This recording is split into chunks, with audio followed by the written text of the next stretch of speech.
صبر کا چراغ ایک سچے واقعے سے متاثر گاؤں کی مسجد کے ساتھ ایک چھوٹا سا کمرہ تھا۔ کچی دیواریں، ٹوٹی چھت اور ایک پرانا سا دروازہ۔ اسی کمرے میں حاجی عبد الرحمن رہتے تھے۔ لوگ انہیں بابا جی او کہہ کر پکارتے تھے۔ بابا جی کے پاس دولت نہیں تھی، مگر ان کے پاس وہ چیز تھی جس کی کمی نے لوگوں کو اندھا کر رکھا تھا: سکون۔ بابا جی فجر سے پہلے اٹھتے، وضو کرتے اور مسجد کی صفیں درست کرتے۔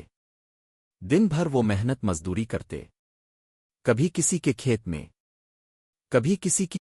رزق کم ہو تو کیا، رب کی رضا زیادہ ہونی چاہیے۔ وہ مسکرا کر کہتے۔ پہلی آزمائش بابا جی کی بیوی ام زینب۔ ان کی زندگی کا سکون تھی۔ ایک سرد رات ام زینب شدید بیمار ہو گئیں۔ بابا جی نے دروازے کھٹکھٹائے، مدد مانگی، مگر غربت کی دہلیز پر ہر دروازہ خاموش تھا۔ ام زینب نے آخری سانسوں میں کہا، شکو مت کرنا، صبر کرنا، اللہ آسانی بھیج دے گا۔ اور وہ چلی گئیں۔ بابا جی کا کمرہ خالی ہو گیا، مگر سجدہ بھرا رہا، دکھ پر دکھ۔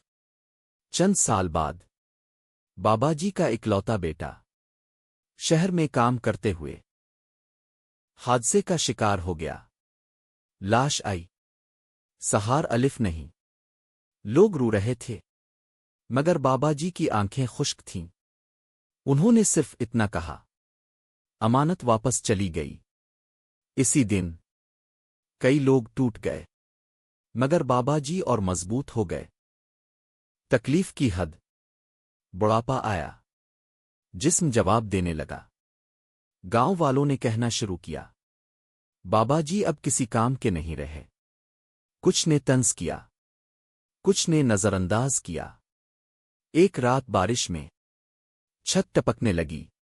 بابا جی نے گیلے کپڑوں میں سجدہ کیا اور کہا، اللہ، اگر یہ بھی آزمائش ہے تو مجھے شکو نہیں۔ چراغن صبر۔ ایک دن گاؤں میں ایک امیر آدمی آیا۔ اس نے مسجد میں بابا جی کو دیکھا، کمزور مگر روشن چہرہ۔ وہ راگ گیا، بابا جی، آپ کی آنکھوں میں عجب سکون ہے، یہ کہاں سے آتا ہے؟ بابا جی مسکرائے۔ دکھ کو اللہ کے حوالے کرنے سے وہ آدمی رو پڑا۔ آسانی کا دروازہ۔ اسی شخص نے بابا جی کے لیے نیا کمرہ بنوا دیا، 2 وقت کا کھانا مقرر کر دیا، اور ان کی خدمت کے لیے ایک لڑکا رکھ دیا۔ مگر بابا جی ویسے ہی رہے، سادہ، خاموش، شکر گزار۔ آخری لمحہ ایک فجر بابا جی سجدے میں گئے اور واپس نہ آئے۔ چہرے پر مسکراہٹ تھی، گاؤں کے ہر شخص کی آنکھ نم تھی۔ لوگ کہہ رہے تھے، وہ نیک تھے، وہ صابر تھے، مگر حقیقت یہ تھی، وہ اللہ کے قریب تھے۔ اختتامی پیغام۔